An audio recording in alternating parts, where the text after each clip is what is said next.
ఇన్ని సంవత్సరాలు ముఖ్యమంత్రిగా పరిపాలన చేశాడని చెప్పుకుంటాడు. కానీ నిజంగా ప్రజాస్వామ్యంలో ఉన్నప్పుడు, మనకు బలం లేనప్పుడు హూందాగా అది వదిలేయాలి. అది ప్రజాస్వామ్యంలో ఎవరైనా కూడా చేయాల్సిన పని. అలా చేయకుండా నేను ముఖ్యమంత్రిని, నా పార్టీ అధికారంలో ఉంది, అధికారంలో ఉండేది నేను కాబట్టి నాకు బలం ఉన్నా బలం లేకపోయినా తేడా పడదు, ప్రతి పదవి నాకే కావాలి, ఎవరినైనా కూడా నేను భయపెడతాను, ఎవరినైనా కూడా నేను కొడతాను, ఎవరినైనా కూడా నేను చంపుతాను, ఎవరినైనా కూడా నేను ప్రలోభ పెడతాను అని చెప్పి నిజంగా అహంకారంతో వ్యవహరిస్తూ ఉన్న తీరును ఈరోజు రాష్ట్రంలో మనం చూస్తూ ఉన్నాం. ఇది ధర్మమేనా, న్యాయమేనా అన్నది నిజంగా ప్రతి ఒక్కరూ కూడా రాష్ట్రంలో ఆలోచన చేయాలి. ఇలాంటి పరిస్థితుల్లో ఒకవైపున చంద్రబాబు నాయుడు గారి పాలనలో దాదాపుగా సంవత్సరం అవుతూ ఉంది. మే 13వ తారీఖున ఎన్నికలు జరిగాయి. ఈ మే 13వ తారీఖు వచ్చేస్తే సంవత్సరం అయిపోయినట్టు. అంటే దాదాపుగా 11 నెలలు చంద్రబాబు నాయుడు గారి పాలన అయ్యింది. ఈ 11 నెలల కాలంలో ఎక్కడైనా కూడా నాయకుడు అనేవాడు ఎలా ఉండాలి? తాను చేసిన మంచి పనిని చూపించి, నేను ఈ మంచి చేశాను కాబట్టి ప్రజల దగ్గరికి వచ్చి ధైర్యంగా చిరునవ్వుతో ప్రజల మన్ననలు పొందుతూ వాళ్ళ ఆశీర్వాదాలు తీసుకునే కార్యక్రమం ఎక్కడైనా జరగాలి. కానీ 11 నెలల కాలంలో చంద్రబాబు నాయుడు గారి పాలనలో మనం చూస్తూ ఉన్నది ఏమిటి అని అంటే, సూపర్ 6 గాలికి ఎగిరిపోయింది, మోసం. సూపర్ 7లు గాలికి ఎగిరిపోయాయి, మోసం.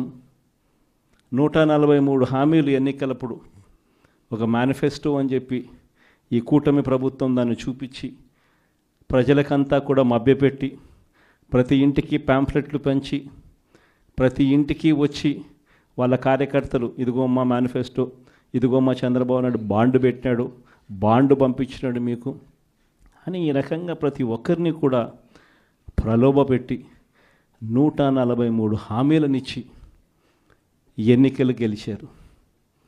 గెలిచిన తర్వాత 11 నెలల కాలంలో ఈ పెద్ద మనిషి చంద్రబాబు నాయుడు గారు ఎన్నికలప్పుడు ఆయన చెప్పిన ఈ సూపర్ 6లు ఏమైనాయి, ఈ సూపర్ 7లు ఏమైనాయి అని ఎవరైనా అడగడానికి కూడా ధైర్యం చేస్తే ఆ స్వరం కూడా వినపడకుండా చేయాలి అని తాపత్రయపడతా ఉన్నాడే తప్ప, ఆ హామీలను నెరవేర్చాలి, ప్రజలకు ఇచ్చిన మాట నెరవేర్చాలి అన్నది మాత్రం ఎక్కడా కూడా చంద్రబాబు నాయుడు గారు అడుగుల్లో ఎక్కడా కూడా కనిపించడంలా. ప్రతి అడుగు ఒక మోసమే, ప్రతి అడుగులోనూ మోసము. ఆయన పాలనలో మనం చూసేదంతా అబద్ధాలే కనిపిస్తూ ఉన్నాయి. ఈరోజు ఈ పెద్ద మనిషి చంద్రబాబు నాయుడు గారి హయాంలో ఒకవైపున సూపర్ 6లు సూపర్ 7లు గాలికి ఎగిరిపోయాయి, మోసంగా తెలిపోయింది. చివరకు 6 నెలల కిందటి వరకు, ఆయన ప్రభుత్వం రాకముందు వరకు, అంటే 11 నెలల కిందట, 11 నెలల కిందటి వరకు, అంటే ఆయన ప్రభుత్వం రాని వరకు వైఎస్ఆర్సీపీ ప్రభుత్వ హయాంలో, మీ జగన్ పాలనలో ప్రతి ఒక్కరికి కూడా ప్రతి నెల ఏదో ఒక బటన్ నొక్కేది, ఏదో ఒక రకంగా ప్రతి ఒక్కరికి ఇంట్లో మంచి జరిగే పరిస్థితి నుంచి, 4 ఏళ్ళు నోట్లేకపోయే పరిస్థితి నుంచి చంద్రబాబు నాయుడు వచ్చాడు. 4 ఏళ్ళు లోపలికి పోవడం కదా దేవుడు ఎరుగు, ఉన్న ప్లేటును తీసేశాడు. మరోవైపున సూపర్ 6లు సూపర్ 7లు ఒక మోసంగా ఇవాళ ప్రజలకు అందరికీ కూడా కనపడతా ఉన్నాయి. ఇలాంటి పరిస్థితుల్లో ప్రజల్లోకి పోలేడు, కార్యకర్తలను పంపించలేడు, పంపించి ప్రజలకు ఫలాన్ని మంచి చేశాము అని చెప్పే పరిస్థితి లేదు. స్కూళ్ళు నాశనం అయిపోయాయి, ఇంగ్లీష్ మీడియం గాలికి ఎగిరిపోయింది, నాడు నేడు పనులు ఆగిపోయాయి. 3వ తరగతి నుంచి టోఫుల్ అనే ఒక పీరియడ్ పెట్టి మన పిల్లల్ని గొప్పగా చదివించాలి అని చెప్పి ఆరాటపడే ఆలోచనలన్నీ గాలికి ఎగిరిపోయాయి. టోఫుల్ క్లాసులు తీసేశారు, సబ్జెక్ట్ టీచర్ కాన్సెప్ట్ను 3వ తరగతి నుంచి పెట్టిన పరిస్థితులను గాలికి ఎగిరిపోయాయి. 8వ తరగతి పిల్లలకు ప్రతి సంవత్సరం ట్యాబులు వచ్చేటివి, గాలికి ఎగిరిపోయాయి. మరోవైపు వైద్యం చూస్తామని అంటే ఆరోగ్యశ్రీ బిల్లుల పరిస్థితి చూస్తే నెట్వర్క్ హాస్పిటల్స్కు ఈ 11 నెలల కాలంలో మామూలుగా ఆరోగ్యశ్రీకి నెలకు 300 కోట్లు ఖర్చు అవుతుంది. 11 నెలలకు ఈ పెద్ద మనిషి ఈ నెట్వర్క్ హాస్పిటల్స్కి పెట్టిన బకాయిలు ఎంతో తెలుసా? 3,500 కోట్లు. 3,500 కోట్లు నెట్వర్క్ హాస్పిటల్స్కు బకాయిలు పెట్టినాడు. అంటే ఆ 300 కోట్లు నెల నెల ఇవ్వాల్సింది 11 నెలల్లో ₹1 ఇలా.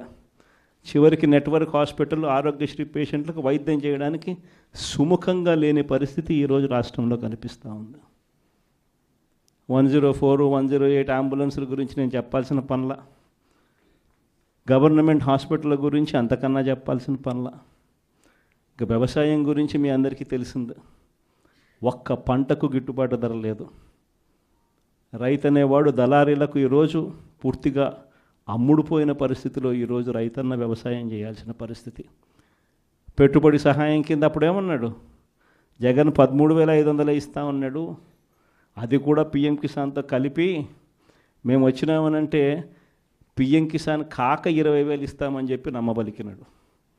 ఈయన వచ్చాడు, కనీసం ఆ జగన్ అన్న ఉన్నప్పుడు ఆ 13,500 అన్న వచ్చేది. ఇప్పుడు అది బాయ, ఆ ఇస్తానన్న ఈ 20,000 ఇది బాయ. మరోవైపున రైతులకు ఆర్బీకేలన్నీ నిర్వీర్యం. ఉచిత పంటల బీమా పూర్తిగా ఎత్తేసాడు. సీజన్ ముగిసేలోగానే ఇన్పుట్ సబ్సిడీ వచ్చేదాన్ని కూడా ఊడబెరికేశాడు. వెరసి చూస్తే రైతులకు పెట్టుబడికి డబ్బులు లేకపోగా కనీసం రైతు పండించిన పంటకు గిట్టుబాటు ధరలు కూడా లేని పరిస్థితిలో ఈరోజు రాష్ట్రం ప్రయాణం చేస్తూ ఉంది. మరోవైపున చూస్తే వాలంటీర్ వ్యవస్థ లేదు, ట్రాన్స్పరెన్సీ లేదు, పారదర్శకత లేదు, స్కీములు లేవు. ఉన్నదల్లా ఏమిటి అనంటే రెడ్ బుక్ రాజ్యాంగం నడుస్తూ ఉంది. విచ్చల విడిగా కరప్షన్ జరుగుతూ ఉంది. మామూలు స్థాయిలో కాదు, విచ్చల విడిగా కరప్షన్ జరుగుతూ ఉంది. పోలీసులు పూర్తిగా వీళ్ళ కాపలాదారులుగా వాడుకుంటా ఉన్నారు. వీళ్ళ బంట్రొత్తులుగా పోలీసులను వాడుకుంటా ఉన్న పరిస్థితులు కనిపిస్తూ ఉన్నాయి.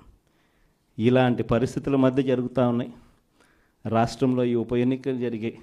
నిజంగా కొన్ని ఉదాహరణలు చెప్తా. ఎంత దారుణమైన పరిస్థితిలో ఈ రాష్ట్రంలో ప్రజాస్వామ్యాన్ని వీళ్ళు నడిపిస్తూ ఉన్నారు అని అంటే, తిరుపతిలో మీ అందరికీ గుర్తుండే ఉంటుంది. 48 స్థానాలు మనం గెలిస్తే వాళ్ళు గెలిచింది 1 స్థానం. తిరుపతి పరిస్థితి, ప్రజలు ఓటేస్తే ఇచ్చిన తీర్పు ఏమైంది? అక్కడ తిరుపతిలో మొన్న ఈ మధ్యకాలంలోనే ఎన్నిక జరిగింది, డిప్యూటీ మేయర్ ఎలక్షన్లకు.